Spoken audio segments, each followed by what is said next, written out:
Women Innovators.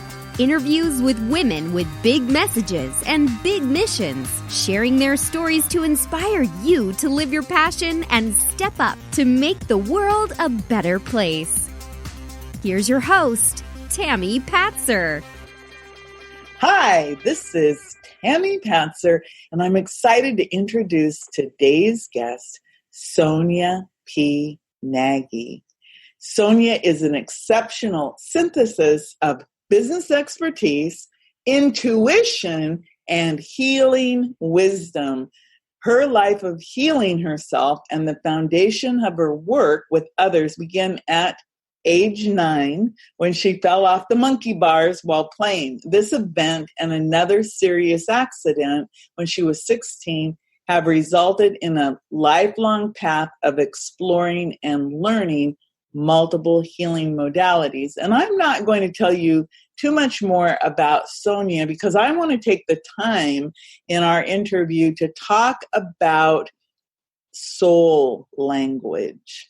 Because think about it, soul language. What does that mean? So SONYA, can you give me a nice outline so I can understand what soul language is and how it works in our lives?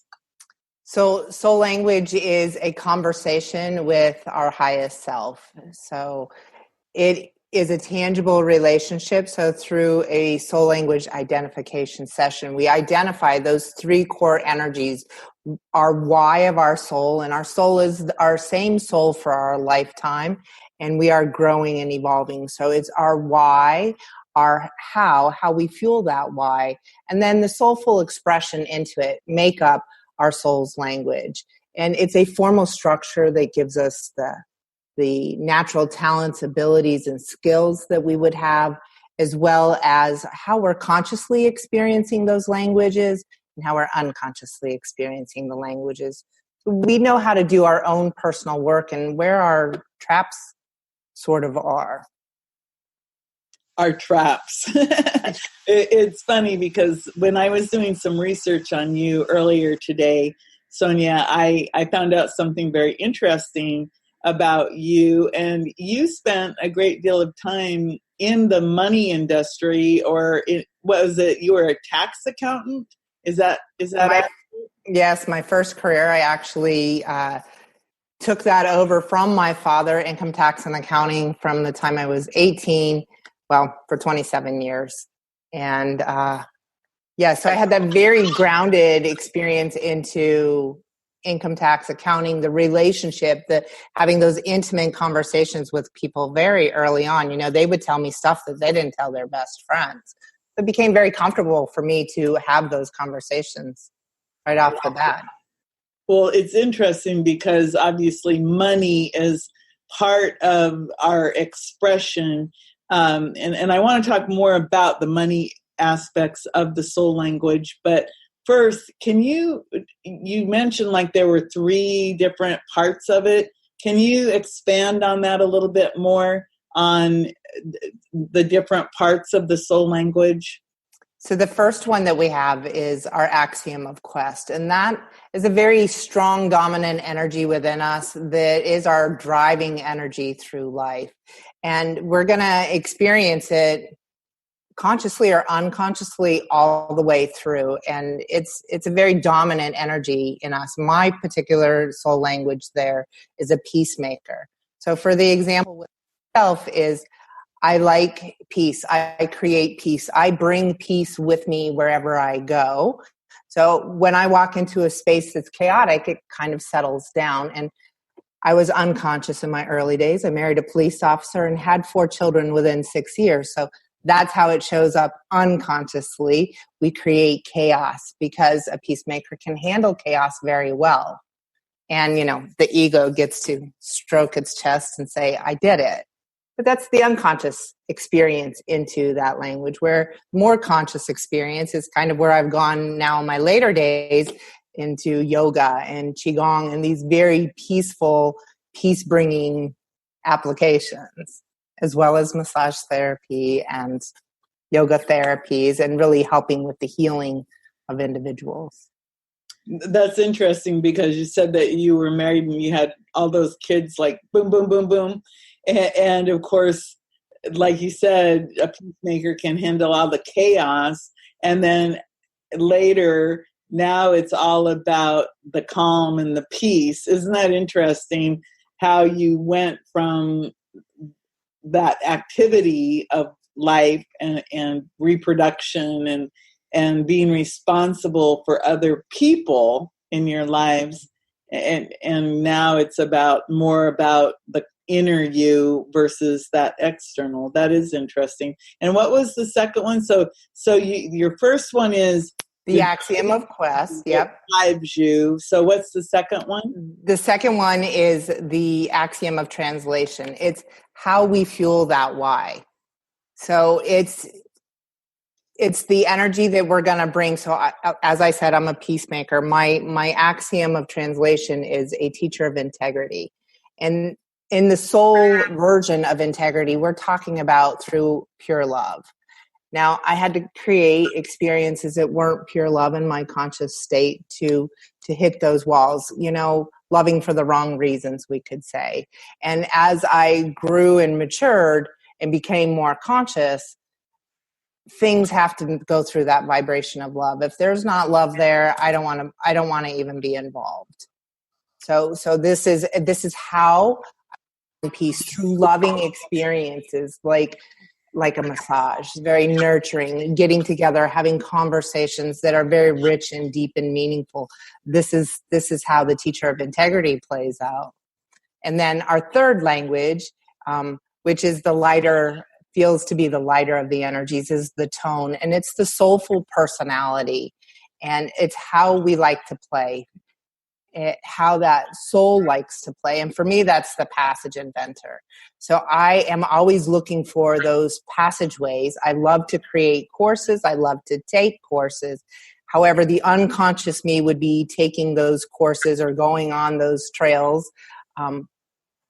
They could not lead to peace. So in my most conscious state, those courses will be further developing peace and love for myself. Now, not everybody has those languages will operate that way. That's my unique recipe unto myself. So one of the things that you do as a soul language practitioner, then obviously you would help somebody find out what their quest is, what their translation is, and then what the tone is. Because some of the things like I can see like what that driving energy. How do you find out what your soul language is? What is that process? So we do it through kinesiology, through a muscle testing. So through the permission of our client, we make a soul-to-soul connection and a soul-to-body connection. We actually get a full body response into which one of their languages are their languages. And then in the actual session, we introduce that language and they find the resonance into it, whether it's an unconscious experiences of it or the conscious experience of it. They really can see how that fits them and how that's fit them across their life.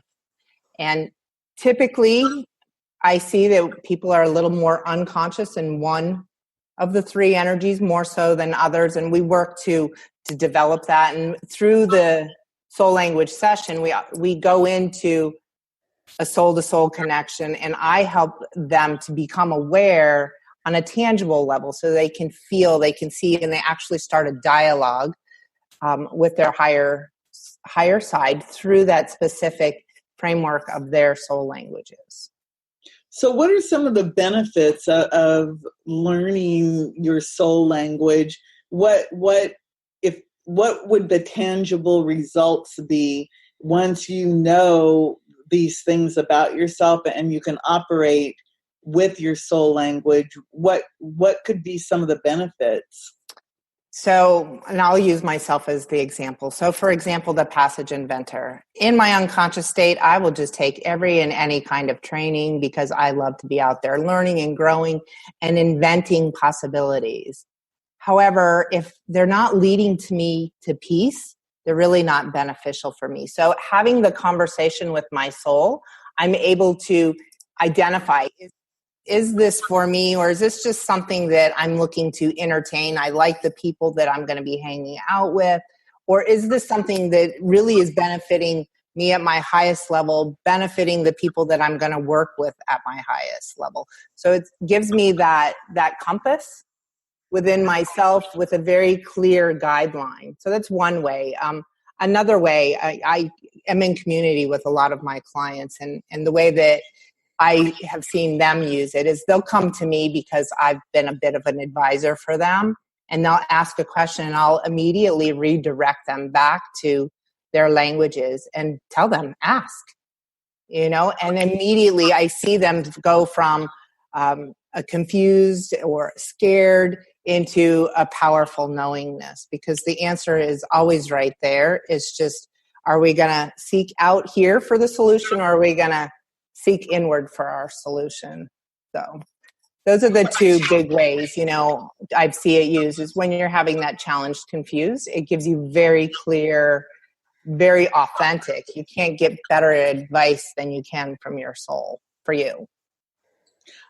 That's really interesting when you think about it, because most people, and again, it goes to that higher consciousness. I've been studying higher consciousness a lot lately, and it's very interesting that the lower your consciousness level, the more you're disconnected from your soul and from the divine source, the universe, God, whatever you want to call it. And the more connected you become, you can tell just in the way, in that confidence and the energy and how your life is. And one of the things about your background, again, that I find very interesting, because you spent all that time working with taxes, i.e. money, do you find that if somebody learns their soul languages, that it can help with that relationship with money? Absolutely. So we also identify soul language for money. And what that is those three core energies into the money relationship. And those energies are really going to govern that relationship. So, and in the session, there's that healing, and as well as coaching, we can do more of the work to dive deeper in. And within myself, I saw my own patterns, and I've done money work. I've done belief work on money, but I hadn't done the internal energy work of where is the disconnect within myself, within the relationship of money, within the partnerships, within the how and the what and the why of the money. I hadn't done the work interior. And as soon as I started to do that work on an interior level, I immediately started to see the results. So I'll give you the example. It was my masculine and feminine within, which were showing up. My why language was showing up very masculine, and my how language was showing up very feminine. And my why language actually had a chokehold on my feminine. So I was able to do great service. That masculine is that doing energy. However, when it came time to get paid, I had a real challenge asking for the payment. I would even let people walk out the door, and thank God people know that, you get good service. And I would always get paid in the end, but sometimes I would wait for my money. And it was because I had my internal relationship was choking out literally the expression to ask for money. So as soon as I went in and recognized that, which I did in the sacred work after my soul language session, where I identified these languages and got familiar with these patterns, I started to do that forgiveness work there. And lo and behold, I was able to ask for money. And it was even surprising me when it came out of my mouth, just from, you're interested in my service, hand me your credit card, we'll book the appointment, right? To, asking for right pricing at the store, when they had the sign wrong, I questioned it, where the old me would have just let all of that go and just, take the heat of it. So immediately the tangible results started to show up for me there. Just the other night, I was talking with some healers, And I asked them the question, I said, how many of you see yourself as a salesperson? Nobody raised their hand. And then I said, how many of you want to help people? They all raised their 100%. And I told them, I said, do you see the issue? Yes. That you don't want to be a salesperson, but you want to help people. And the only difference between a salesperson and someone who helps someone is that the salesperson gets paid for that. And so I left him with that and again, I didn't have an answer for that integration. So I'm taking that it would be one thing if someone worked with you, that if you could identify that you've got that block about, I don't want to be a salesman because maybe you have beliefs about salespeople, that they're pushy or bad or whatever, but you really want to help, but you need to ask people for money. Because I hear that, because that was a problem for me, and also not charging enough for whatever the services are, which have great value. And then when people didn't value what I had, it made me feel bad. Yes. and so I can understand how it isn't that the people did anything really to me. It's just they took advantage of a good deal. And then because even though it had great value, they didn't perceive it as having great value because I didn't have the right price on it. So are those the type of things that Absolutely. you help someone with? Yes, these are all dealing with relationships within. And some of these relationship patterns have been handed down from generation to generation to generation. And they're in the, deep in the subconscious. And the beauty of the work that we do is we make that connection to soul, goes right from heart through mind into soul. So with a very grounded presence, that's how we get the tangible experience in the body. So all of that shows up. Those are conditioned patterns that, like the pious attitude, healers, healing is done through the natural order, right? Ourselves, we heal. It's a natural order. So a lot of healers have been handed down the belief of you don't get paid for that. However, if they're showing up and they're putting their time and energy and effort in, there's a value for that. So yes, and those relationships absolutely do show up in the sessions, and we do the work. And sometimes it's a one and done, and sometimes there's several. It just depends on how deep and how strong those patterns are. So how long if you were to work with someone, what do you do? Have a conversation with them to find out where they're at? Or how does that look? Is it in person, online? I know you mentioned about the soul-to-soul connection, but I know you don't necessarily have to be with a person, like touching, like we're talking through Zoom right now. So this is the platform that I use. Yes, so the platform that I prefer to use is Zoom, because we can see each other, and without being touching. I could do them in person, but most people that I work with are not available so easily to come to me. And when we do it over Zoom, even if they come live, we do it on Zoom so that they can have the recorded version, because the healing that happens in there, they many times will want to revisit that conversation and go into the whole experience again. And just like first impression, very, it sets the foundation for their experience. So they typically run 90 minutes. I've had them go as short as 60, and I've had them go as long as 2 hours. And I really stay present to what's required with the client that I'm working with.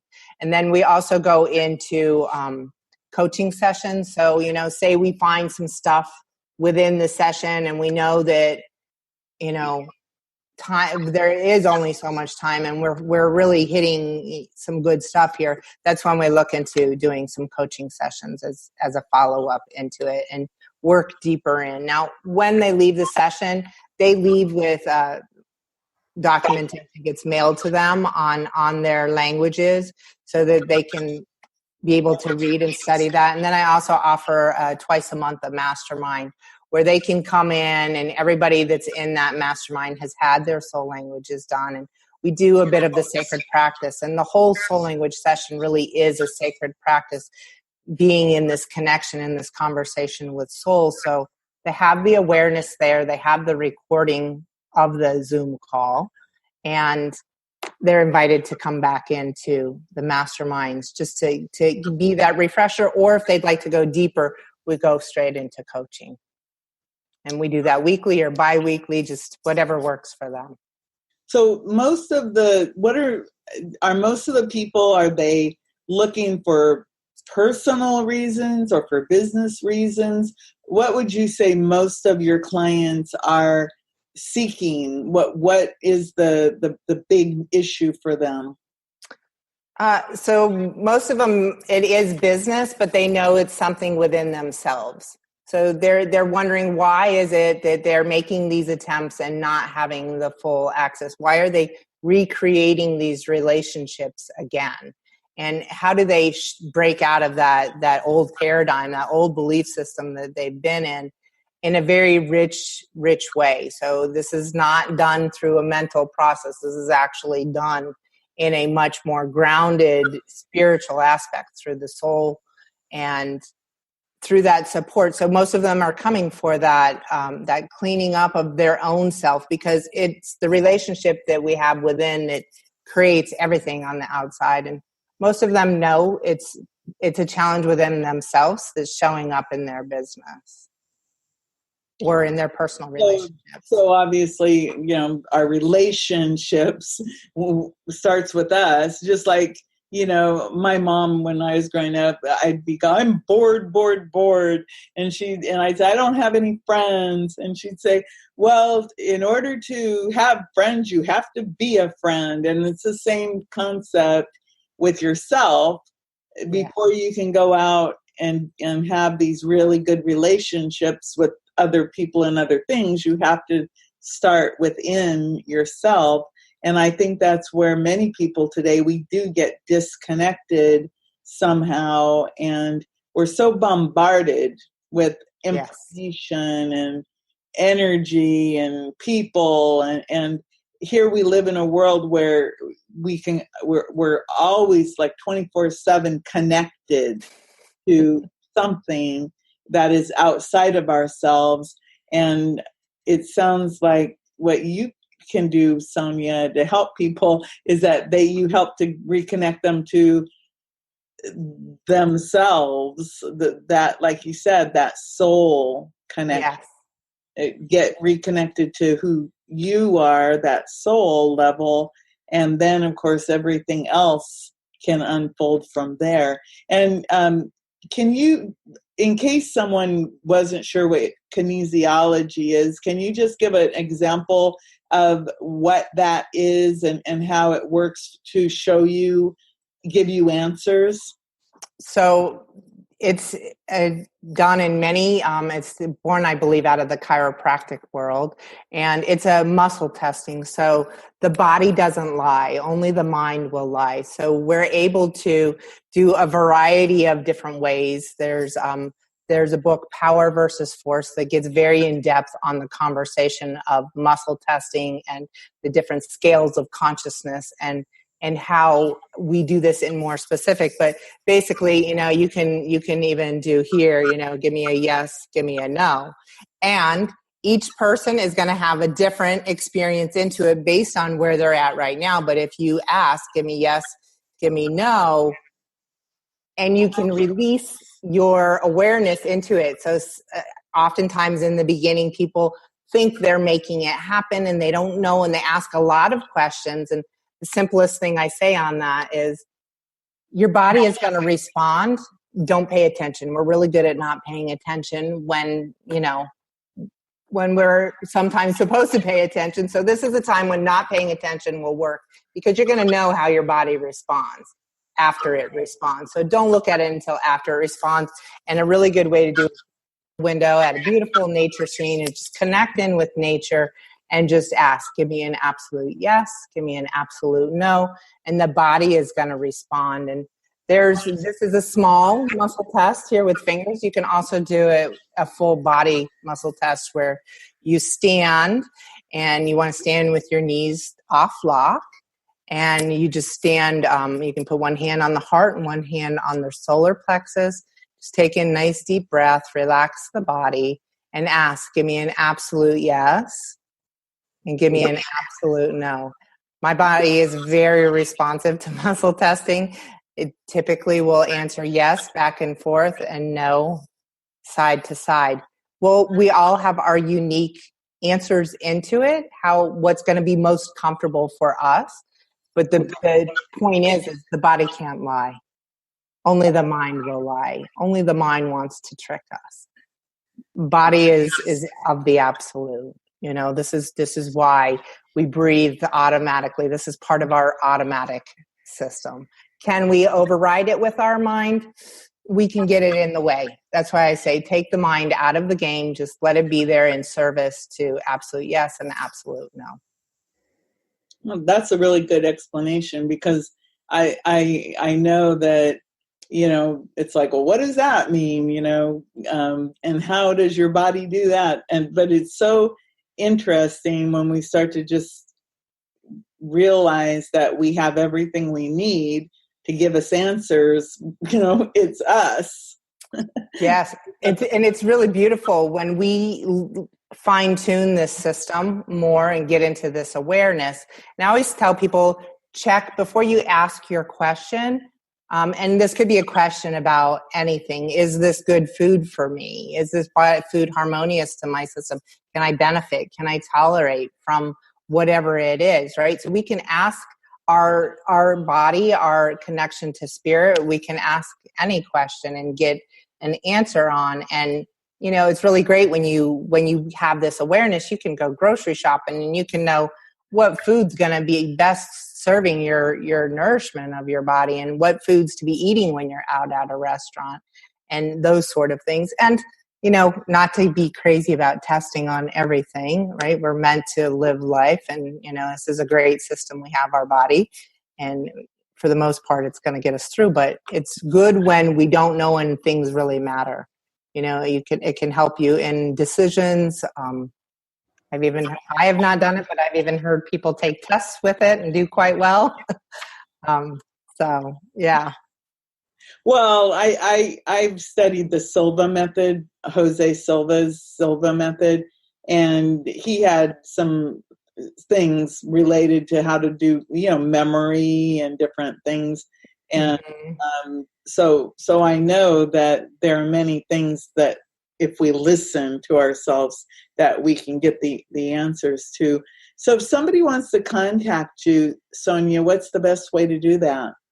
So they can get me on Facebook Messenger, Sonya P. Nagy, SONYAPNAGY, or they can get me at calendly.com/ESPN/explore, and we can actually get on my calendar for a conversation. Oh, okay, great. And I'll get that information so that the links will be live in the show notes. So can be a lot easier just to click in. So before I let you go, is there one thing that you'd like to leave our listeners with? To know that you're divinely connected, even if you're feeling unconscious to that connection. We really are always connected. And it's as simple as taking a breath and going inward to find that connection. And, you know, it's always there. And if you're having difficulty, reach out. Oh, that's really beautiful. Well, thank you so much, Sonya. I really appreciate all your time and for sharing soul language with us today. Thank you, Tamara. Everyone, this is Tammy Patzer. Remember, just like Sonya says, you are always connected. Go make it a beautiful day. You've been listening to Women Innovators with Tammy Patzer. To learn more, please go to womeninnovatorsradio.com. And please do subscribe and share to spread the big messages and big missions to change the world.